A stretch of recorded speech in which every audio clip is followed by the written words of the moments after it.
প্রধানমন্ত্রী তারেক রহমানের সঙ্গে সাক্ষাৎ করেছেন তিন বাহিনী প্রধান। এ সময় সামগ্রিক নিরাপত্তা পরিস্থিতি, চলমান কার্যক্রম ও কৌশলগত বিভিন্ন বিষয় নিয়ে আলোচনা হয়। এর আগে সকালে প্রধানমন্ত্রী পৃথকভাবে এনএসআই ও ডিজিএফআই এর মহাপরিচালকের সঙ্গে বৈঠক করেন। এসব বৈঠকে দেশের সার্বিক আইনশৃঙ্খলা পরিস্থিতি, অভ্যন্তরীণ ও বাহ্যিক নিরাপত্তা ইস্যু এবং গোয়েন্দা তৎপরতা নিয়ে বিস্তারিত পর্যালোচনা করা হয়। এছাড়া আজ সচিবালয়ে আন্তঃমন্ত্রণালয় সভাও করেছেন প্রধানমন্ত্রী তারেক রহমান। সেখানে ফ্যামিলি 5 বছরে 25 কোটি বৃক্ষরোপণ এবং জাতীয় পর্যায়ে নদী, খাল, জলাধার খনন ও পুনঃখনন কর্মসূচি নিয়ে আলোচনা হয়েছে। পবিত্র মাহে রমজান উপলক্ষে নিম্ন আয়ের 10 লাখ পরিবারের জন্য সুলভ মূল্যে প্রোটিন সমৃদ্ধ খাদ্য সরবরাহের উদ্যোগ নিয়েছে সরকার। রাজধানীর উত্তরা, আজিমপুর ও মিরপুর সহ 25টি স্পটে দুধ, ডিম ও মাংস বিক্রি কার্যক্রম শুরু হয়েছে, যা চলবে পুরো রমজান মাস জুড়ে।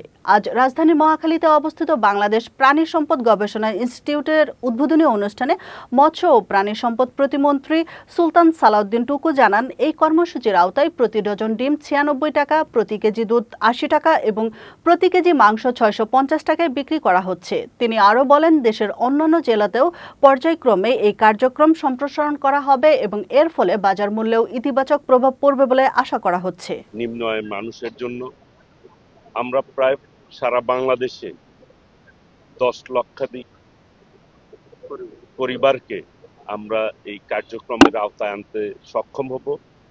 এতে করে বাজারের উপরে কিন্তু একটি নিয়ন্ত্রণ প্রভাব পড়বে, বাজারেও কিছু দাম কমে যাবে, যেটা সাধারণ মানুষও উপকৃত হবে। এই উদ্যোগের মধ্য দিয়ে ইনশাল্লাহ আমরা দিন দিন এই পরিমাণ যাতে বাড়াতে পারি, সেই অনুযায়ী আমরা কাজ করব ইনশাল্লাহ। ময়মনসিংহের ভালুকায় নবনির্বাচিত সংসদ সদস্য ফখরুদ্দিন আহমেদের বাচ্চুর সাথে উপজেলা প্রশাসনের বিভিন্ন দপ্তরের কর্মকর্তাদের সঙ্গে মতবিনিময় সভা অনুষ্ঠিত হয়েছে। বুধবার সন্ধ্যায় উপজেলা পরিষদ সভাকক্ষে মতবিনিময় সভার আয়োজন করা হয়। সভায় নবনির্বাচিত সংসদ সদস্য বলেন, অযাচিত হয়রানি বা জনদুর্ভোগ সৃষ্টি জনগণের ক্ষোভের কারণ হয়েছে, যা নির্বাচনে প্রভাব ফেলেছে। তিনি প্রশাসনের কর্মকর্তাদের জনবান্ধব আচরণ নিশ্চিত করার আহ্বান জানান। একই সঙ্গে মুরগির বর্জ্য মাছ চাষে ব্যবহার না করার নির্দেশ দেন এবং পরিবেশ ও জনস্বার্থ রক্ষায় কঠোর নজরদারির কথাও বলেন। ঢাকার ধামরাইয়ে পবিত্র মাহে রমজানের পবিত্রতা রক্ষায় কালামপুর বাজার বণিক সমিতি ও হাটবাজার ইজারাদারের পক্ষ থেকে সচেতনতামূলক কর্মসূচি পালিত হয়েছে। বুধবার সন্ধ্যায় উপজেলা কালামপুর বাজার বণিক সমিতি ও ইজারাদারের যৌথ উদ্যোগে সচেতনতামূলক কর্মসূচি পালন করা হয়। এ সময় বাজার জুড়ে মাইকিং ও ব্যবসায়ীদের সাথে বৈঠকের মাধ্যমে ভেজাল মুক্ত খাদ্য বিক্রি ও অতিরিক্ত মুনাফা না করার নির্দেশ দেওয়া হয়। রমজানে নিত্য প্রয়োজনীয় পণ্যের দাম স্বাভাবিক রাখতে ব্যবসায়ীদের প্রতি কঠোর নির্দেশনা ও ইফতারি সহ অন্যান্য খাদ্য সামগ্রীগুলোতে ভেজাল বা অস্বাস্থ্যকর উপাদান ব্যবহার রোধে মনিটরিং ব্যবস্থা জোরদার করা হয়েছে। সাভারে নির্যাতন সইতে না পেরে 2 মাসের অন্তঃসত্ত্বা নদিয়া আক্তার নামে এক গৃহবধূ আত্মহত্যা করেছে বলে অভিযোগ উঠেছে শ্বশুরবাড়ির বিরুদ্ধে। বুধবার সন্ধ্যায় নিহতের মরদেহ সাভারের এনাম মেডিকেল কলেজ অ্যান্ড হাসপাতাল থেকে উদ্ধার করে সাভার মডেল থানা পুলিশ। এই ঘটনায় শ্বশুরবাড়ির লোকজনের শাস্তি দাবি করেছেন নিহতের পরিবার। তিনি সাভারের পৌর 4 নম্বর ওয়ার্ড মধ্যপাড়া এলাকার নয়ন ইসলাম শুভর স্ত্রী। নিহতের পরিবার জানান, গতকাল যৌতুকের দাবিতে নদিয়াকে তার স্বামী সহ বেশ কয়েকজন তাকে মারধর করে। খবর পেয়ে গৃহবধূ পরিবার মঙ্গলবার বিকেলে তাকে উদ্ধার করে বাবার বাড়ি নিয়ে যান। পরে আবারও মোবাইল ফোনে হুমকি ধামকি ও গালিগালাজ করলে গৃহবধূ বাবার বাড়িতে ফ্যানের সাথে ঝুলে আত্মহত্যা করেন।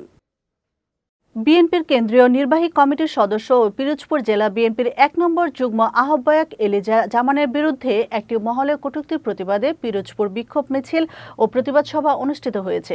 বৃহস্পতিবার সকালে দি গোপাল কৃষ্ণ টাউন ক্লাব চত্বর থেকে একটি বিক্ষোভ মিছিল বের করা হয়। পরে শহরের প্রধান সড়ক প্রদক্ষিণ করে একই স্থানে গিয়ে শেষ হয়।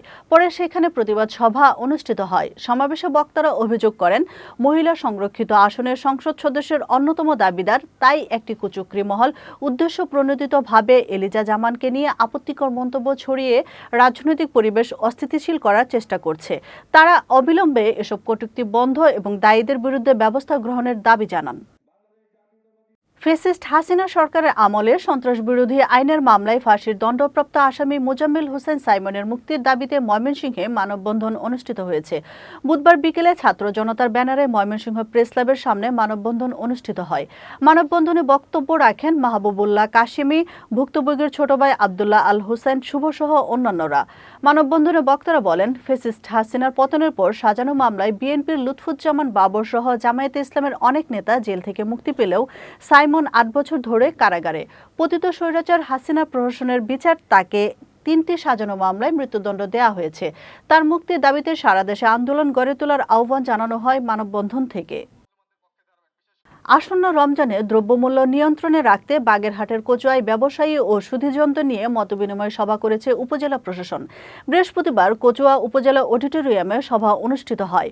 উপজেলা নির্বাহী কর্মকর্তা মোহাম্মদ আলী হাসানের সভাপতিত্বে সভায় সহকারী কমিশনার ভূমি মোহাম্মদ আলী হায়দার সহ বিভিন্ন দপ্তরের কর্মকর্তা, রাজনৈতিক নেতাকর্মী এবং ব্যবসায়ী প্রতিনিধিরা উপস্থিত ছিলেন। সভায় বক্তারা হুঁশিয়ারি দিয়ে বলেন, পবিত্র রমজান মাসে পণ্যের কৃত্রিম সংকট তৈরি করলে কিংবা অতিরিক্ত মুনাফা নিলে কোনো ছাড় দেয়া হবে না। এছাড়া ভেজাল পণ্য বিক্রি ও বাজার সিন্ডিকেট রোধে নিয়মিত ভ্রাম্যমাণ আদালত পরিচালনার সিদ্ধান্ত নেওয়া হয়। সাধারণ মানুষের ভোগান্তি কমাতে ব্যবসায়ীদের সততার সাথে ব্যবসা করার আহ্বান জানায় প্রশাসন।